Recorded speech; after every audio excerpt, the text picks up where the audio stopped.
Boa tarde a todos.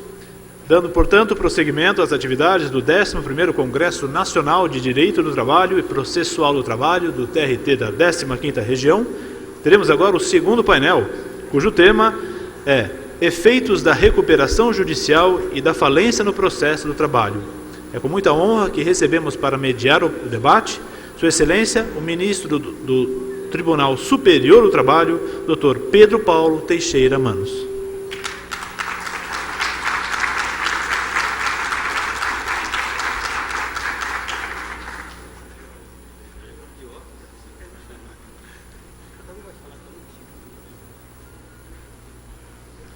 Convidamos então a compor a mesa de trabalhos Dr. Marcelo Papaléu de Souza.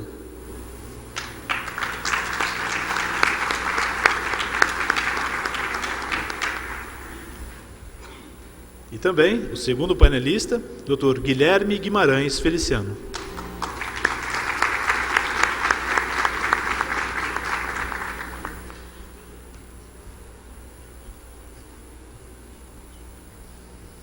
Com a palavra, o coordenador do painel.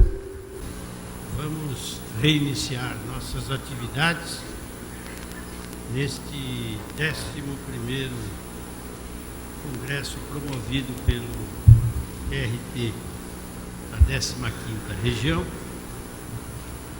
E como o mestre de cerimônia já antecipou, e os senhores sabem, o nosso tema é a recuperação judicial e a falência das empresas e os reflexos nas relações de trabalho. Nós temos o privilégio de contar nesse painel, nesse segundo painel, com a presença dos colegas juízes do trabalho, Marcelo Papaléu de Souza e Guilherme Guimarães Feliciano.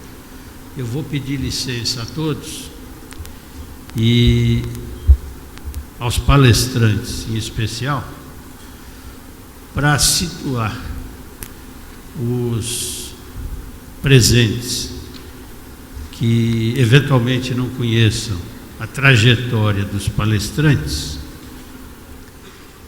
para dizer que o Dr. Marcelo Papaléu de Souza é juiz do trabalho, titular da Vara de Vacaria, no Rio Grande do Sul, mestre em Direito pela PUC do Rio Grande do Sul e doutorando em Direito Empresarial pela PUC de São Paulo.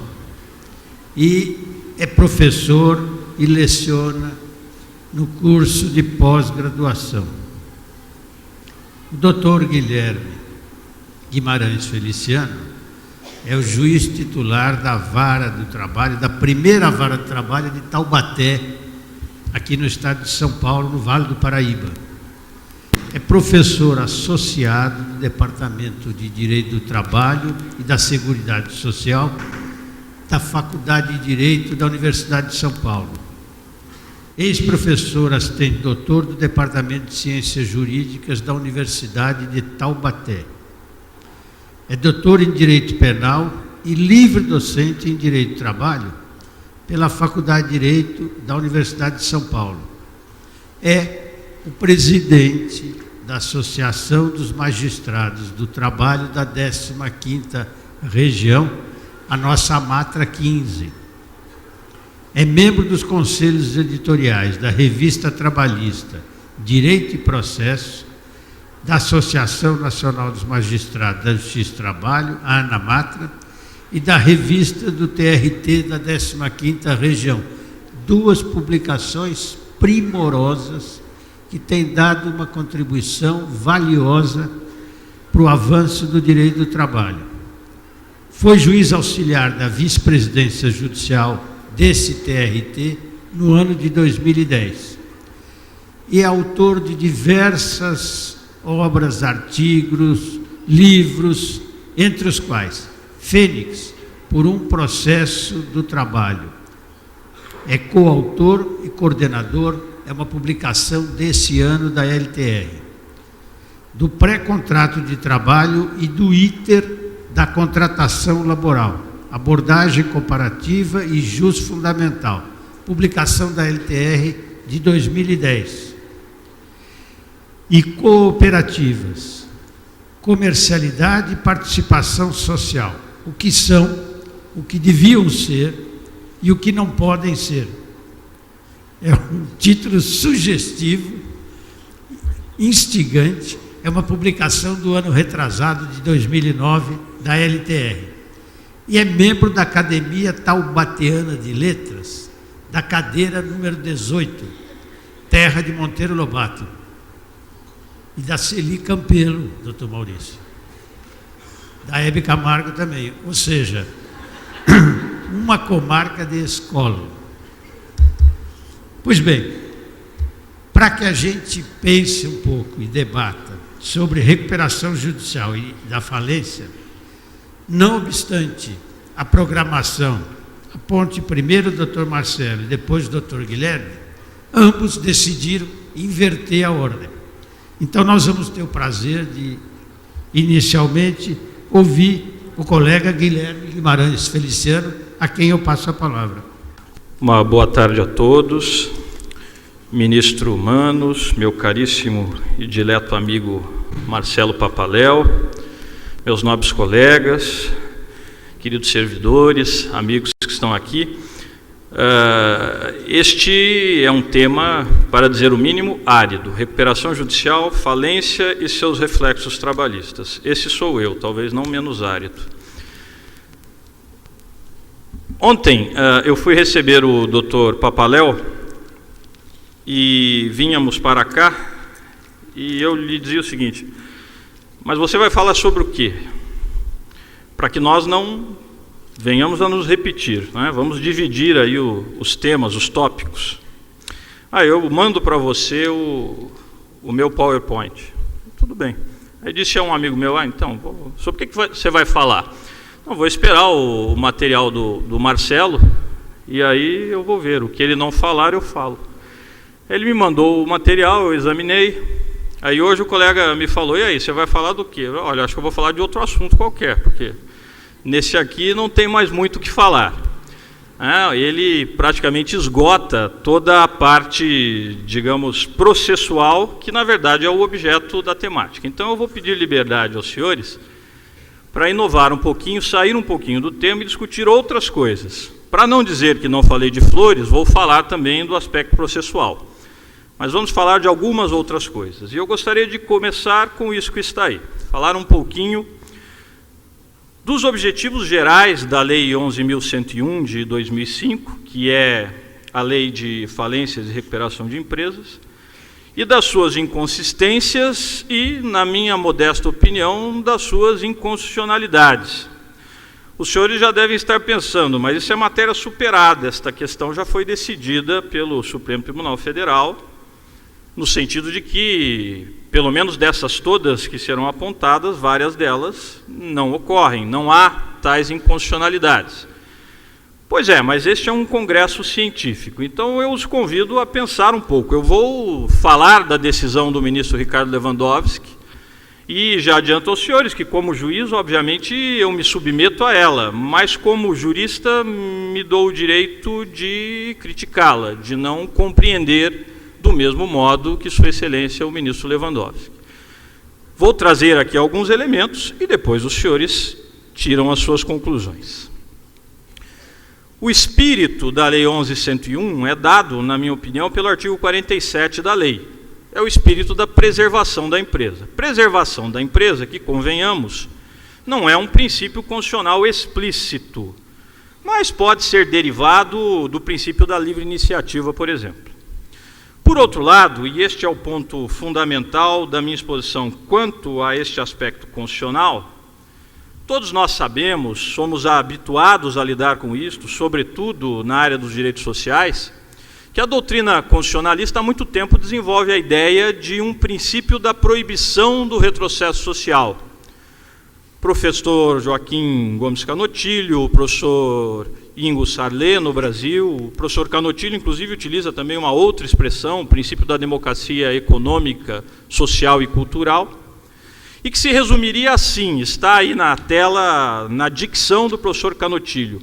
O núcleo essencial dos direitos sociais já realizado e efetivado através de medidas legislativas, e aí vejam que os exemplos de Portugal não estão distantes do nosso, ou dos nossos. Lei de Segurança Social, temos, 8.213. Lei do Subsídio de Desemprego, temos, Lei 7998. Lei do Serviço de Saúde, temos, Lei 8080. Tudo isto temos.